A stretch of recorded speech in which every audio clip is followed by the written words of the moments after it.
नमस्कार किसान साथियों आज हम बात करेंगे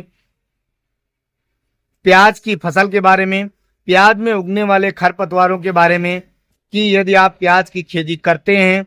तो प्याज में बिना बोए ही अनैच्छिक रूप से, चाहे वो प्याज की नर्सरी हो या नर्सरी के बाद पौधरोपण की बात करते हैं। जब आप पौधरोपण कर देते हैं तो आप प्याज की फसल में देखते हैं 25 से 30 दिनों के बाद बिना बोए ही अनैच्छिक रूप से मौसम के अनुसार कई प्रकार के खरपतवार उगाते हैं, वो चाहे चौड़ी पत्ती के हों या सगरी पत्ती के हों। तो आपने जो पोषक तत्व अपनी फसल को दिया, अर्थात प्याज की फसल के लिए दिया है, उनका अवशोषण ये खरपतवार करते रहते हैं और फसलों की अपेक्षा इनकी ग्रोथ, इनका वृद्धि व विकास, जड़ों का विकास, पौधों का ग्रोथ बहुत तेजी से होता रहता है और ये फसलों को दिए गए पोषक तत्व को अवशोषित करते रहते हैं और अपना ग्रोथ कर लेते हैं, अपना विकास कर लेते हैं। और प्याज की जो फसल होती है व लहसुन की जो फसल होती है उस फसल को कमजोर कर देते हैं। पौधे कमजोर हो जाने की वजह से इनके जड़ों का विकास नहीं हो पाता है, कंद छोटे रह जाते हैं, जिसकी वजह से आपके उत्पादन अर्थात पैदावार में भारी गिरावट आती है, भारी कमी होती है। तो इन सभी समस्याओं से निपटने के लिए आप किस दवा का प्रयोग करेंगे, किस कंपनी की कौन सी दवा का प्रयोग करेंगे, वह इसकी मात्रा क्या होती है, जिससे कि आपके इस दवा का प्रयोग करने से आपकी फसल पर कोई हानिकारक या दुष्प्रभाव ना पड़े। इन सभी चीजों के बारे में इस वीडियो के माध्यम से जानते हैं किसान मित्रों कि यदि आपकी प्याज में चौड़ी पत्ती व सगरी पत्ती के खरपतवार उगाए हैं, चाहे नर्सरी है आपकी प्याज की या नर्सरी के बाद जब पौधरोपण करते हैं तो पौधरोपण के लगभग 25 से 30 दिनों में ऐसी स्थिति उत्पन्न होती है कि प्याज में की फसल में बिना बोए ही अनैच्छिक रूप से चौड़ी पत्ती व सगरी पत्ती वाले खरपतवार उगाते हैं। तो इनको आप किस प्रकार से नष्ट कर सकते हैं, किस दवा के माध्यम से इनको नष्ट कर सकते हैं, जिससे कि आपके फसल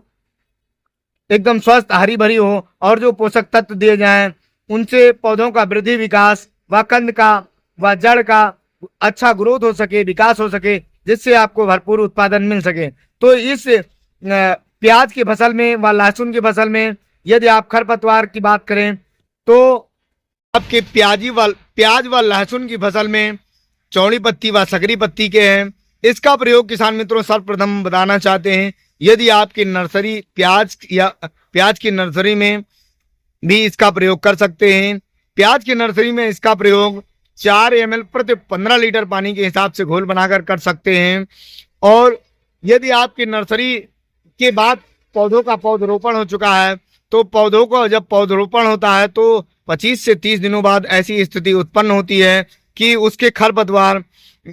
काफी बड़े हो चुके हैं और आप जो अपनी फसलों को, प्याज व लहसुन की फसल को जो पोषक तत्व दे रहे हैं उनका अवशोषण करके खरपतवार बहुत ही तेजी से बढ़ रहे हैं और आपके फसलों को कमजोर कर रहे हैं, जिसका सीधा असर आपके उत्पादन, आपके पैदावार पर पड़ता है। तो आप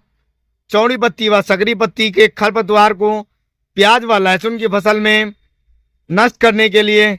गलिगान दवा का प्रयोग कर सकते हैं। यह एक प्रकार का हर्बिसाइड होता है और इसका रासायनिक जो तत्व होता है ऑक्सीफ्लोरोफेन 23.5% इसी फार्मूलेशन में आता है। इसका प्रयोग यदि आप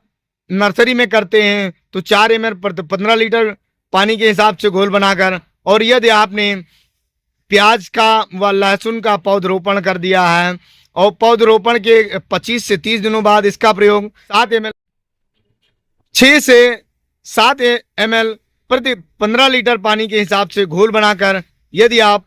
अपनी प्याज व लहसुन की फसल में इसका प्रयोग करते हैं तो प्याज व लहसुन में उगने वाले चौड़ी पत्ती व सकरी पत्ती वाले जो भी खरपतवार हैं वे नष्ट हो जाएंगे। इसका प्रभाव किसान मित्रों लगभग 6 से 7 दिनों में दिखने लगता है और 8 से 10 दिनों में चौड़ी पत्ती व सकरी पत्ती वाले सारे खरपतवार नष्ट हो जाते हैं। यह ध्यान रखिए किसान मित्रों कि इसका प्रयोग आपको अर्थात अडामा कंपनी की जो गलगान दवा है इसका रासायनिक तत्व ऑक्सीफ्लोरोफेन 23.5% जो कि एक प्रकार का हर्बिसाइड होता है और इसी फार्मूलेशन में आता है। इसका प्रयोग आप लहसुन व प्याज की फसल में कर सकते हैं। अन्य किसी भी फसल में प्रयोग करने से पहले किसी विशेषज्ञ से सलाह जरूर लें, वरना आपका फसल के प्रति नुकसान हो सकता है। इसका प्रयोग आपको लहसुन व प्याज में करना है और इसका प्रयोग करने से आपके लहसुन व प्याज की फसल में कोई दुष्प्रभाव नहीं होता है, आपके पौधे पर इसका कोई साइड इफेक्ट नहीं होता है। तो इस प्रकार से आप प्याज व लहसुन की फसल में अडामा कंपनी की जो गलगान दवा आती है ऑक्सीफ्लोरोफेन 23.5%, यह एक प्रकार का हर्बिसाइड होता है। इसका प्रयोग आप 6 से 7 ml प्रति 15 लीटर पानी में घोल बनाकर कर सकते हैं। यही दवा किसान मित्रों अन्य कंपनियों की जैसे इंडो स्विस केमिकल्स लिमिटेड ऑक्सीफेन के नाम से आती है, Indo Swiss chemicals private limited company की ऑक्सीफेन के नाम से आती है और अन्य कंपनियों की अन्य नामों से ऑक्सीफ्लोरोफेन 23.5%। यदि आपको किसी भी अच्छी कंपनी की मिल जाए तो आप इसके अलावा उसका भी प्रयोग कर सकते हैं। याद रहे कि आपका इसका जो रासायनिक तत्व है ऑक्सीफ्लोरोफेन 23.5%, यह एक प्रकार का हर्बिसाइड होता है जो इसी फॉर्मुलेशन में आता है। इसका प्रयोग कर सकते हैं। अन्य कंपनियों की अन्य नामों से आती है। इसका प्रयोग करके आप अपनी लहसुन व प्याज की फसल को पूर्ण सुरक्षित कर सकते हैं, अर्थात खरपतवार रहित कर सकते हैं, चाहे चौड़ी पत्ती के खरपतवार हों व सकरी पत्ती के खरपतवार हों। तो इस प्रकार से किसान मित्रों, यदि आप प्याज की फसल में व लहसुन की फसल में खरपतवार से परेशान हैं और आप सोच रहे हैं कि ये समस्या कैसे हल हो सके, तो इस दवा का प्रयोग करके किसान मित्रों, जैसा कि हमने पहले भी बताया है वीडियो के शुरुआत में, कि इस दवा का प्रयोग करके आप बड़ी ही आसानी से प्याज व लहसुन की फसल में आप प्याज व लहसुन की फसल में उगने वाले चौड़ी पत्ती व सकरी पत्ती वाले खरपतवारों को नष्ट कर सकते हैं और आपकी अपनी फसल को सुरक्षित कर सकते हैं। चूंकि यदि आप इसका प्रयोग करते हैं तो इसके प्रयोग से आपके फसलों में उगने वाले खरपतवार नष्ट हो जाते हैं। इस दवा के प्रभाव से लगभग 8 से 10 दिनों में नष्ट हो जाते हैं और आप अपने पौधों को बड़ी ही आसानी से निकाई गुड़ाई करके व उनको आवश्यक पोषक तत्व दे करके आप अपनी उत्पादन बढ़ा सकते हैं। पोषक तत्व जब आप दे देंगे तो पौधों का विकास होगा, जड़ों का विकास होगा, कंद का विकास होगा और इस हिसाब से आपके पौधों का ग्रोथ हो जाएगा और पौधे बहुत ही जल्दी डेवलप कर जाएंगे, बहुत ही जल्दी इनका विकास हो जाता है, जिससे कि आपके उपज में वृद्धि होती है, आपकी पैदावार बढ़ जाती है। किसान मित्रों, ये जानकारी अच्छी लगी हो तो हमारे चैनल को सब्सक्राइब, वीडियो को लाइक और शेयर करना ना भूलें। खेती से संबंधित अच्छी जानकारी के लिए आप हमारे चैनल से जुड़े रहें। धन्यवाद किसान मित्रों।